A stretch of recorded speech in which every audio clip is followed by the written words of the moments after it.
Welcome to Smex Ed. Class is in session. I'm your host, Amanda King, and I'm here to teach anybody who wants to fucking listen how to have the audacity to say fuck it to societal standards and live their most authentic life. This podcast is dedicated to bringing the sexual conversations we have behind doors onto the main fucking stage. Because sex, masturbation, squirting, guess what? It is all normal. And by bringing these conversations to the forefront, we help people feel less alone in this world. We help them feel safe. We help them gain their power back. We help them step into their confidence and express themselves sexually in this world unapologetically. Because it takes fucking audacity to be your truest self. And we have a boatloads of audacity all up in this bitch.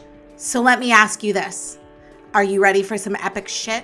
Everybody, so it is Wednesday and we are going to do another Q&A on this platform. So I've picked about 6 or 7 questions, which I'm going to go over in pretty lengthy detail. And as always, if you have your own questions, feel free to message me, snap me, leave them in the comments if you're watching this on YouTube or if you're listening to this on the podcast.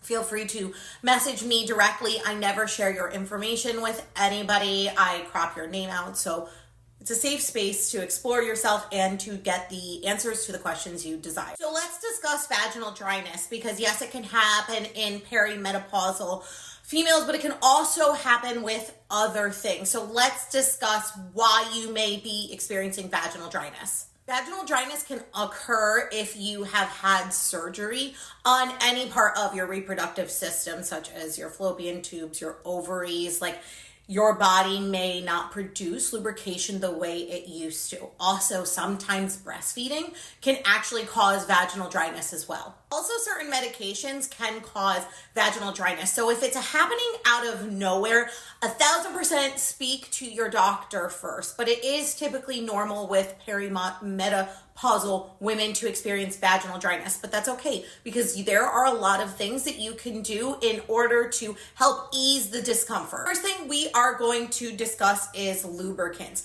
Using lubricants during any type of sexual intercourse is going to be key. Depending on what your body desires and or craves or your allergies, you may have to experiment with different lubricants. Remember, we have water-based, silicone-based, and oil-based lubricants. Each and every single one of them have their own pros and cons list. And if you're looking for an extensive breakdown of each, you can go to this month's issue of Smex Ed magazine at www.smexed.com and read all about it. I just did an article on them. So you can go with lubricants during sex. You can also look for vaginal moisturizers.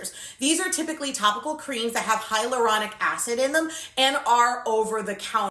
Basically, these moisturizers are to help the vaginal tissue maintain moisture. And they are typically in a gel or a suppository, and you take them a few times a week. I don't have any specific ones off the top of my head, but as always, consult your doctor if you're looking to add a vaginal moisturizer, especially because with our pH balance being thrown off fairly easy, you want to make sure that you find one that works for you. Then you have your creams that require a doctor prescription, so you have to talk to a healthcare professional about this, but these creams typically have an increased amount of estrogen in them and basically helps coat the vaginal tissue. So consult your doctor. So you want to increase your sex drive more. Let's discuss it.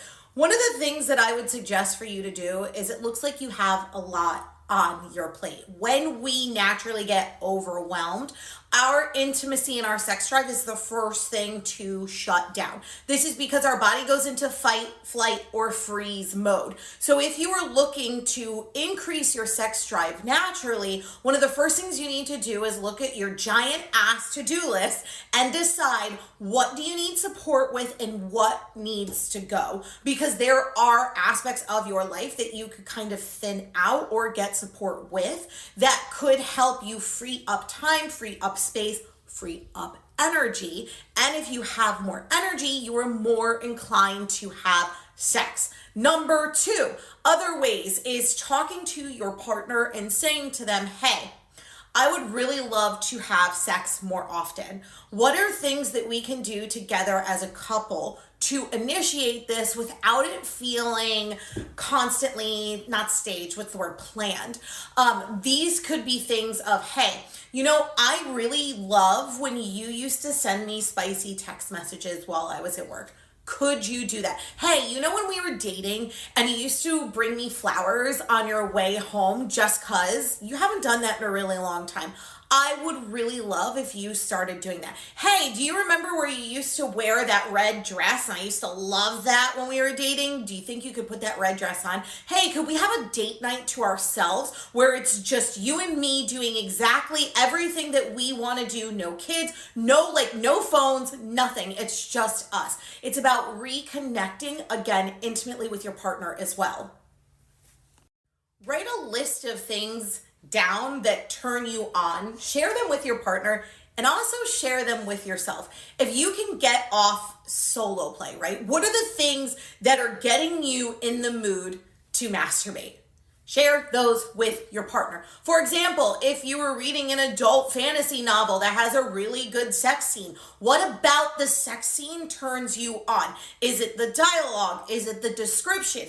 Share that with your partner. Sit here and say, hey, I'd like to recreate this scene. Or, hey, the way that he says this really turns me on. Do you think you could kind of add this a little bit into our sex life and or our everyday life? It's about open communication to your partner as well as, hey, I want to spice up our sex life. Let's sit down and discuss what are some new things we want to try? How do we get excited about sex again? And as well, it's more of, hey, when I am masturbating, when I am self-pleasuring, these are things that really get me going. Can I show you what I do to myself? Will you sit and watch me masturbate? All of these little things are ways to start getting your body and your partner amped about sex again in a long-term relationship, because it's completely normal for sex drives to fizzle out the longer you are with a partner. And so it's actually thinking about at the beginning. Remember when you couldn't take your fucking hands off each other? Life was a bit more simple back then. I get that. But there were certain things that you were providing for each other back then that you have stopped providing for each other now. And that's not a dig at anybody, right? It's not a dig at anybody. It just happens to nobody's fault. So it's about reconnecting back to that stage and bringing the things that really worked into the future with your time, your kind of chaotic life. You are having really great sex, but it is with someone who is unemotionally available. Should you stay or should you go? I have a lot of thoughts on this. So bear with me and know that whenever we are discussing relationships, people bring their own preconceived notions into it. I try my best not to, but this is my opinion. If someone is not emotionally available to you, it is not your job to heal them and or fix them. You are not Joanna Gaines. They are not a fixer-upper. Stop putting a kitchen sink where their heart should be. No. If someone is not emotionally available to you, it is not your job to make them emotionally available to you. And know what's going to happen if you try? You're either going to push them away or get frustrated as fuck with the results. It is not your job to make someone emotionally available. So in my opinion, if the sex is fucking great and you can kind of keep emotions out of it and not get attached to them, then great, go live your best life, continue to have sex with that person, be emotionally open to other people and other possibilities. But if you are someone who gets emotionally connected to people while having sex, which is also not a bad thing, then I would highly suggest that you take space, walk away, and allow them to heal on their own. Because people should not heal for other people, they should heal for themselves. And people should not try to fix and or heal other people who are not ready to be healed. So allow that person to experience their own shit, to go through it, to grow from it, to evolve from it, to become the person they want to be. And then if that is the person you want to be with when they are healed and ready, then that's fucking great. Pick the fuck back up then. Do not try to force someone on a journey that they are not ready for. And here comes my tangent. From a young age, women are told to go for emotionally unavailable man. When a man is mean to a woman, think about when you're in kindergarten. What do they say to them? Oh, he must like you. Then you grow up watching all of these movies that are geared towards emotionally unavailable men finding a woman who fixes them, right? Because this woman is special, or this woman is so special that the man needs to change all of his ways in order to be with that woman. That is the expectation that a lot of women have going into the dating world. On top of that, trauma, all of that shit, we are fighting a losing battle at times because society has told us it is a woman's job to fix a man, or it is a woman's job to fight to be worthy enough for the man to want to change. All of that is bullshit. All of it is bullshit. And if you were chasing people because you feel that you want to be special enough and valuable enough to them to change, that is just chasing heartbreak over and over and over again.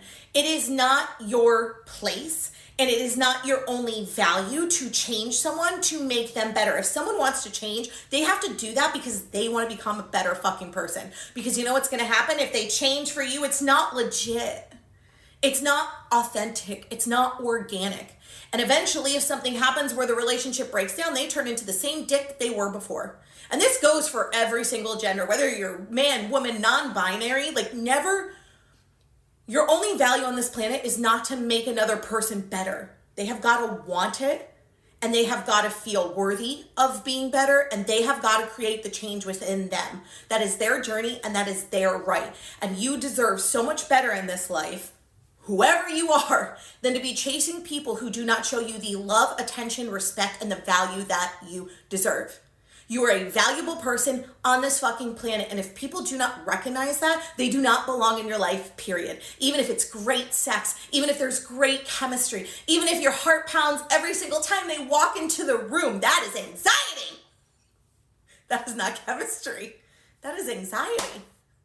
And the perfect person out there will actually make you feel the bipolar opposite. The perfect person out there will make you feel calm and safe. They will not only be open to you, they will reciprocate every emotion, every feeling, every desire. They will value you the way that you value them. That is an equal relationship. So stop chasing this bullshit notion. Just stop chasing in general. And I get it. You've been lied to your entire life. We've been told that this is our set path in life. It's not our fucking path. We deserve so much more in life than what society tells us that we deserve. And so stop chasing. The right person will never make you chase. You shouldn't have to pry someone's emotional fucking doors open.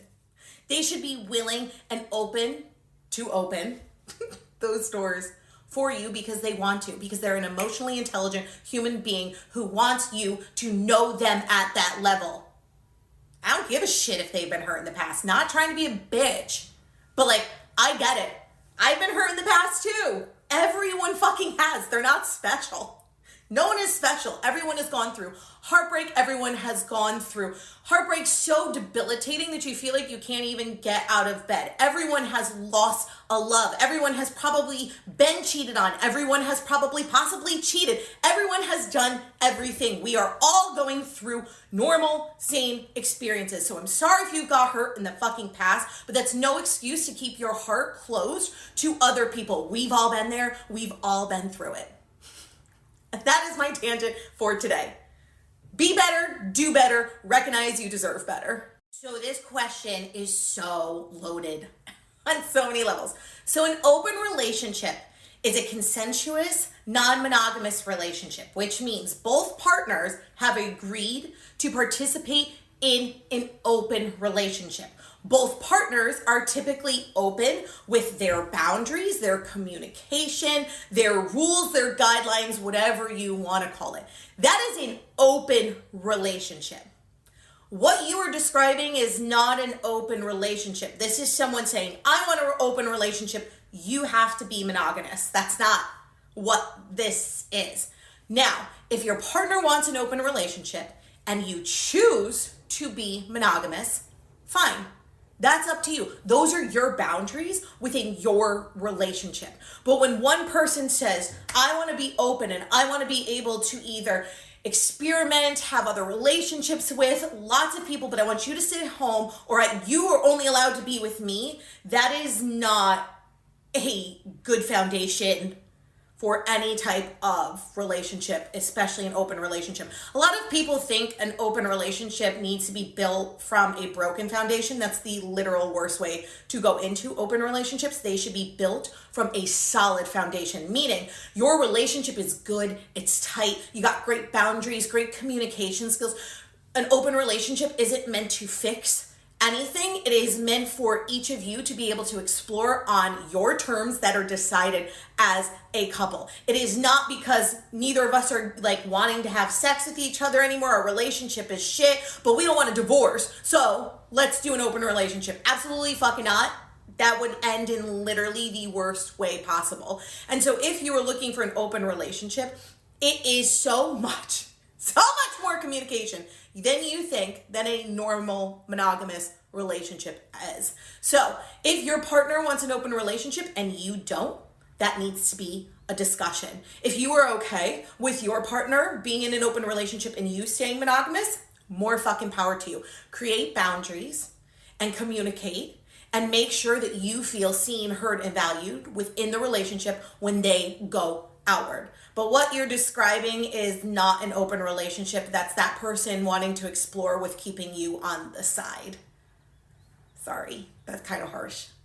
But like, that's not what open relationships are about. And that shouldn't be used as like a definition of an open relationship, because they clearly don't know what it is if they were asking that from you.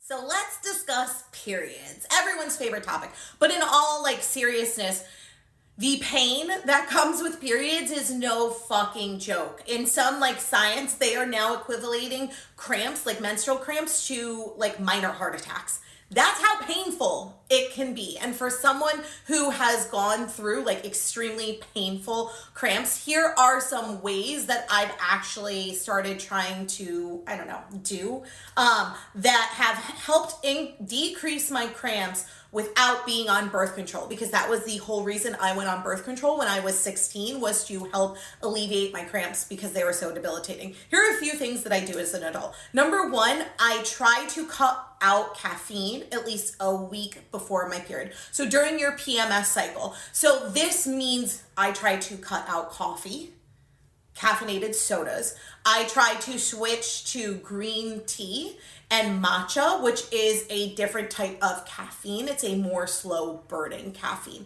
Number two, and this is gonna sound fucking weird, castor oil. I put castor oil on my stomach, and obviously all around my stomach, and I'll put it in my belly button the week before my period. Castor oil has a lot of benefits of like pulling toxins out of the body and helping relieve inflammation within the body. And so you can get castor oil packs on Amazon where you put the oil on the pack, you put it on your stomach. I rub it on my stomach and just wear a really shitty old t-shirt, and that shit helps so much. Even if I start getting cramps day one, if I put castor oil on my stomach, they will be gone by the end of the day. So those are like two of the major improvements that I have done that have really helped decrease cramps.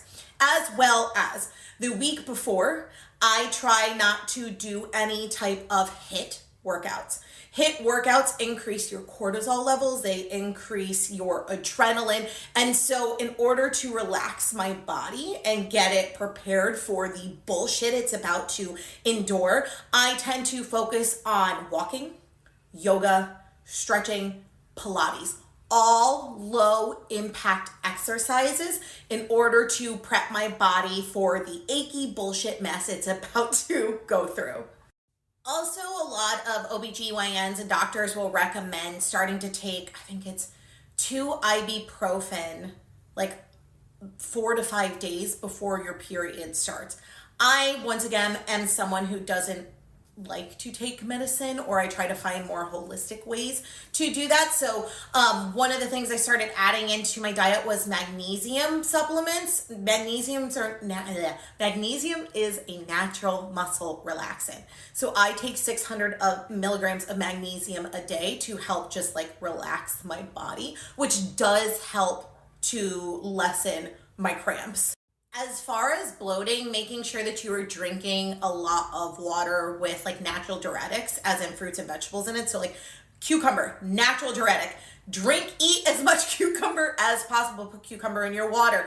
Herbs like mint and lemon all help you wash out the, I don't want to use the word toxins because I think this is such a stupid word, but it helps you kind of decrease bloat. Bloat is typically natural, and what works to decrease bloating is going to be a little bit different for every single person. So if you have certain foods in general that make you feel bloated, such as spicy foods, maybe it's Mexican food, maybe it's Chinese food, avoid those foods the week before your period and while on your period.